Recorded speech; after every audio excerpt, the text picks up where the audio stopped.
This would be a story to tell my kids, so it feels great, man.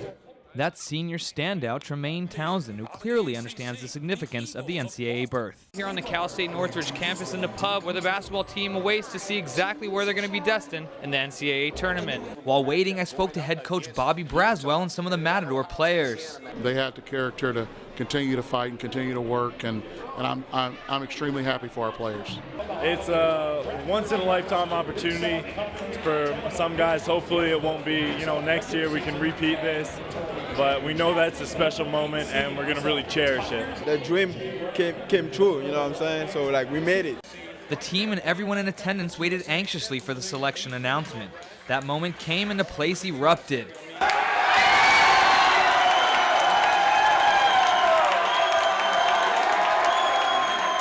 The Matadors received a 15 seed in the Midwest region and will face off against John Calipari's highly regarded Memphis Tigers. Coach Braswell talks about the matchup. Should be a great game. I know our guys are going to come to play, going to show up. I know Memphis is going to have a chip on their shoulder. They probably felt they should be a #1 seed, but that's okay. Our job is just to get our guys prepared. We're going to do everything we can to do that and to go out and play the game. That's what we're going to do.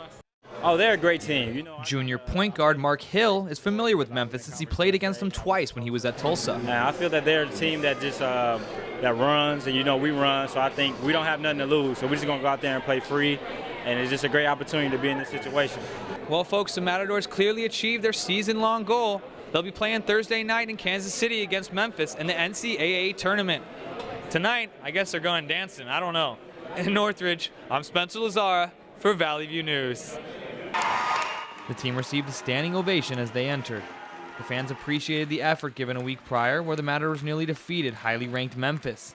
During the rally, the team was presented with their second straight Big West Championship plaque. Also presented was the conference tournament trophy signifying their trip to the Big Dance. Head coach Bobby Braswell received his second straight Big West Coach of the Year award, but was his usual humble self when asked about the honor. A good coach is only as good as his players are, and I've been very, very blessed to have a group of guys, especially this year, that believed in what we were doing. They trusted, they kept believing in it, even when things got down a little bit. Down a little bit is putting it lightly. The team lost leading scorer Dion Tresvant due to his involvement with Coach Braswell's son in a theft incident. Then, as they seemed to be regaining their focus, point guard Josh Jenkins was also lost for the season. He was the passenger in a car accident where his friend driving was killed. Somehow, after all this, Coach Braswell got his team to play at the highest level they had all season and earned the second NCAA tournament berth in school history. Braswell has already turned down numerous job offers from larger schools in recent years and will surely receive even more after this successful season. But he told me he's still a Matador. I have a contract, I have a job, and God has really blessed where I am, and we'll just keep plugging every day, coming in and working hard for Northridge, and those kinds of things will take care of itself. Senior Tremaine Townsend says this end to his career was a dream come true. It's what everybody works for, to go out like this, through all the hard work, win that conference, then get to go to the tournament. Underclassmen such as Willie Galick and Mark Hill were also pleased with this season's outcome, but were quick to state next season's goals. I'm going to come back here and we're going to try to go for the three-peat run. Three-peat. We want to go for it again. And once you get a taste of that, you don't want to settle for anything less but the NCAA tournament now. This team persevered through numerous off-court issues this year, earning something that can never be taken away from them. A spot in the 2009 NCAA tournament where they nearly pulled off one of the biggest upsets in the long history of that tournament. In Northridge, Spencer Lazara, Valley View News. Elite runners are getting ready to run the 26.2-mile race with a total prize purse of $215,000.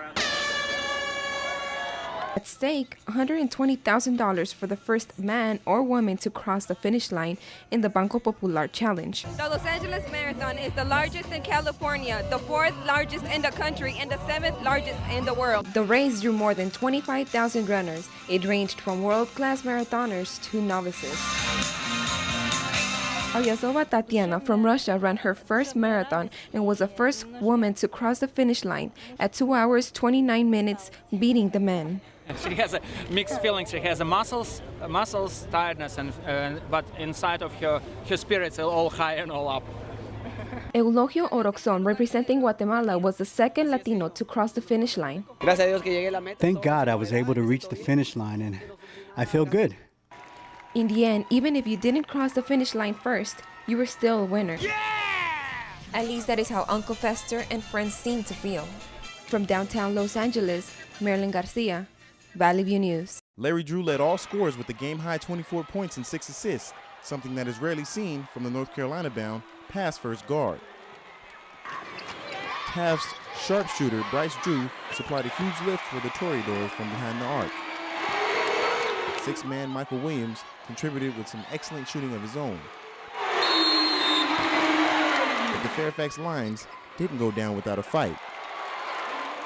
Junior center Renardo Sidney brought his team within striking distance. But not even the big kid could put together a one-man performance as he did in previous rounds. The Toreador offensive attack was unmatched, and they controlled the game. It's unexplainable, man. I mean, 4 long years, I knew this was my last chance. This is my senior year. I had to go out with a bang, man. Like I said, it's my last chance to get this. I couldn't ask for more, man. I mean, I'm just glad we won the game. We're going to have a good night tonight, celebrate this win, and lucky for us, we came out on top. In Los Angeles from the Sports Arena, I'm Jamar Webster for Valley View News. You probably wouldn't recognize this student until you see him listening to his favorite Lil Wayne track, change into some sneakers, and make three-pointers rain at the Matadome.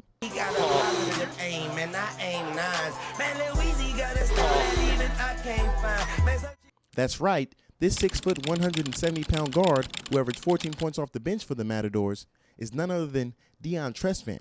Tresvant was awarded the Big West Conference's Sixth Man of the Year. He came off the bench in all 30 of the Matadors games this season and set the school record for the most points a contest from a non-starter. Tresvant was a decent guard in high school, but his career as a basketball player didn't blossom until he attended Long Beach City College, where he averaged 25 points per game. During that season, he scored a California State single-game junior college record of 63 points, 42 of which came from beyond the arc. He says that night he scored 63, he couldn't miss, and shooting from long range was like shooting a 20-foot layup. Anything I threw, it was going in. I was shooting from deep, from anywhere, and it was going in, man. So, 14 threes, that's a lot. Like a three-point line, just like a jumper to me. So I got to take a couple steps back. Basically a 20-foot layup for me. Tresvant models his game after NBA superstars Kobe Bryant and Allen Iverson. And just like many who play this game, one day he aspires to join them in that league. This is just good basketball. Tresvant works hard in practice and realizes the thing that keeps him going most is his 2-year-old son, #1 fan, Deion Jr. Best man was raising my son, kind of keep me in perspective, kind of keep me going, playing the game and wanting to do better. The Matadors ended the regular season at home as Big West champions. Next year's team will display some new faces, and Deion hopes to contend for another title. Tresvant's three-point shooting has been excellent in his first season for the Matadors. Winning numerous awards and setting school records along the way, he has proven he can play this game. But don't expect him to come off the bench next season. With the loss of 4 key players, his talent will be needed in the starting lineup. In Northridge from the Matadome, I'm Jamar Webster for Valley View News.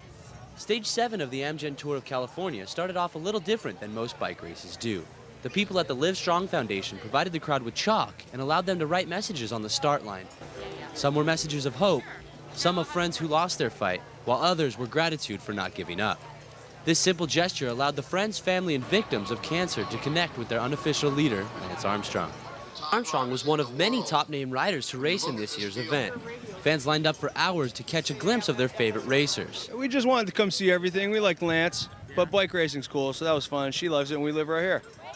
Tom Zerbel, the top non-pro rider in the United States, was thankful for the good weather and the strong competition. This is the best weather that the country's having right now, so I'm glad we're racing here and not Boulder where I live.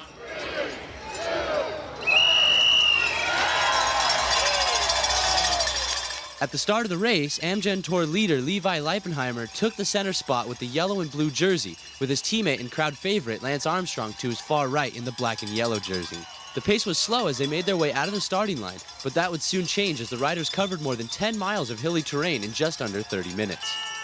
Following the convoy of police escorts, chase vehicles, and motorcycles, the riders raced their way through a sharp left, leaving behind Santa Clarita for the mountain roads of Acton.